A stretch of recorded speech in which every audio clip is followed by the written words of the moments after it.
Hi friends, आज हम इस वीडियो में जानेंगे कि अगर आप इंटरडे ट्रेडिंग करते हैं या फिर आप इंटरडे ट्रेडिंग सोच रहे हैं तो आपको किस हिसाब से प्रिपेयर होना चाहिए। तो पूरा इस वीडियो में डिस्कस करेंगे और अगर आप लॉस कर रहे हैं तो साथियों 100% आप प्रॉफिट करना शुरू कर देंगे, ये आप मान के चलिए।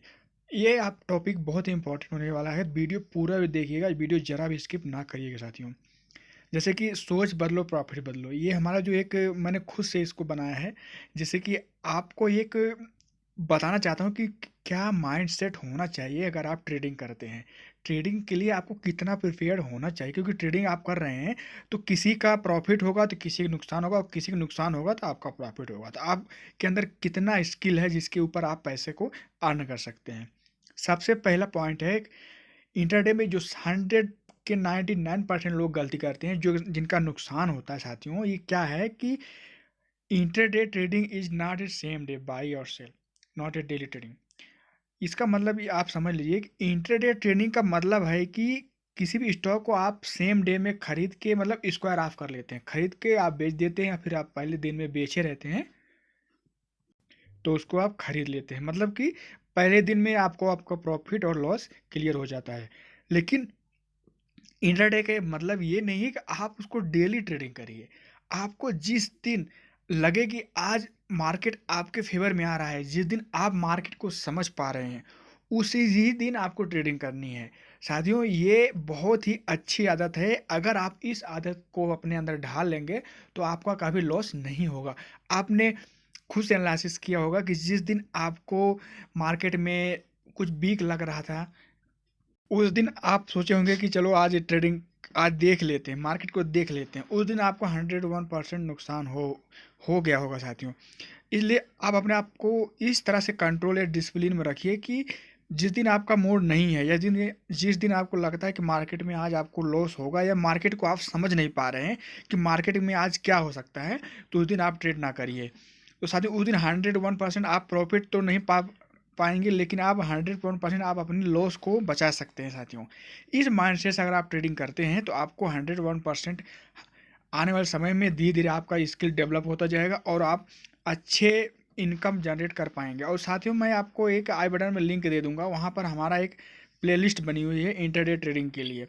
उस प्लेलिस्ट के हिसाब से आप उसमें बहुत सारे पॉइंट मैं आपको बताया हूँ जो आपके अंदर होना चाहिए। वो कोई एक ट्रिक नहीं बताया साथियों, उसमें आपको मैं जो पॉइंट बताया हूँ वो पॉइंट आपके अंदर होना चाहिए जिससे आप नेक्स्ट लेवल पे जा सके। सेकंड पॉइंट है साथियों, हम बात करते हैं don't forget to use stop loss and target. ये साथियों बहुत ही इम्पॉर्टेंट है।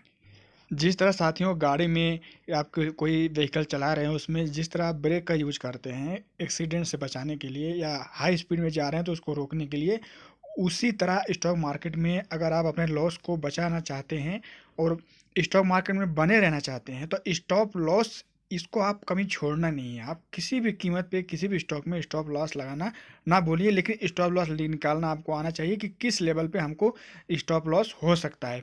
कई बार स्टॉप लॉस हिट भी हो जाता है तो स्टॉप लॉस इस हिसाब से सेट किया जाता है। Always decided stop loss target and after market open, ये साथियों बहुत ही इंपॉर्टेंट टॉपिक है कि जो आप टारगेट एंड स्टॉप लॉस पहले से निकाल के रखिए। किसी भी स्टॉक का अगर आप एनालिसिस करना सीख गए हैं तो आपको पहले ही पता चल जाएगा इसका टारगेट ये हो सकता है और स्टॉप लॉस ये हो सकता है, जिसको आप पहले ही फाइंड करके रखिएगा। क्योंकि मार्केट ओपन होने के बाद आपको निकालना मुश्किल हो जाएगा, इसलिए पहले निकाल के रखिए और उसको आप फॉलो जरूर करिए साथियों। नेक्स्ट टॉपिक आता है, जैसे कि बहुत सारी गलती करते हैं कि डोंट टेक मल्टीपल ट्रेड। मतलब कि आज जिस जिस में इनको लगता है सब में 4-5 ट्रेडिंग उठा लेते हैं एक साथ। ऐसा नहीं साथियों, अगर जैसे कि आप मान लीजिए किसी में ट्रेडिंग कर रहे हैं, आपका नुकसान हो गया या लॉस हो गया, तो उसी समय आप बंद कर दीजिए, अपना ट्रेडिंग बंद कर दीजिए। ऐसा नहीं कि आप उस लॉस को कवर करने के लिए और ट्रेडिंग उठाएं या और भारी क्वांटिटी में स्टॉक उठाएं, जो कि साथियों आपके लिए बहुत ही नुकसानदायक साबित हो सकता है। उसमें आपको लॉस होना ही होना है, इससे कोई दिक्कत नहीं है। नेक्स्ट टॉपिक आता है साथियों, जैसे कि कुछ लोग जो ट्रेडिंग करते हैं, trade with only self analysis. बहुत सारे लोग एक दूसरे के गाइडलाइंस पर ट्रेडिंग करते हैं। मान लीजिए मैंने आपको बोला कि ये किसी ने एग्जाम्पल के तौर पर किसी ने बोला आज ये स्टॉक है अच्छा है, आज ये भागेगा, तुरंत आपने आंख बंद करके उसमें बाई कर लिया। लेकिन किसी ने अगर बताया है तो उसमें आपको जाना है, उसको फाइंड करना कि किस लिए बताया है इसका। आप उसमें देखिए कितना ऊपर जा सकता है, कितना नीचे गिर सकता है, क्या क्या ट्रेडिंग हुई है, पिछले दिन ट्रेडिंग कैसी रही हुई है, सब कुछ आपको एनालिसिस करना है। उसके बाद ही किसी भी स्टॉक में आपको ट्रेड लेना है साथियों। लास्ट टॉपिक आता है, बहुत इंपॉर्टेंट टॉपिक है, trade with learning mindset not an earning. आप किसी कोई भी स्टॉक में अगर ट्रेडिंग कर रहे हैं तो ट्रेड अगर आप ले रहे हैं तो आप मान चलिए उसको आप सिर्फ सीखने के पर्पज से ले रहे हैं, ना कि आप उसको अर्निंग से। जब आप सीख जाएंगे, जब आपके अंदर स्किल डेवलप हो जाएगा साथियों, तो आप सीखने के बाद छोड़िए, आप ऑटोमेटिक आपकी अर्निंग आ जाएगी। लेकिन आप किसी स्टॉक में अगर इन्वेस्टमेंट कर रहे हैं या फिर आप उसमें इंट्राडे ट्रेडिंग कर रहे हैं या फिर आप बैंक निफ्टी कोई भी कर रहे हैं, तो अगर आप सोचेंगे पहले हम आपको ट्रेडिंग हो या आपको पहले दिन प्रॉफिट हो जाए, तो साथियों हमेशा आप इसी माइंडसेट से ट्रेडिंग करें, हमेशा आपका प्रॉफिट आएगा। वीडियो को जरूर लाइक कर दीजिएगा, अभी तक चैनल को सब्सक्राइब नहीं किया तो सब्सक्राइब कर दीजिएगा। Okay, thank you.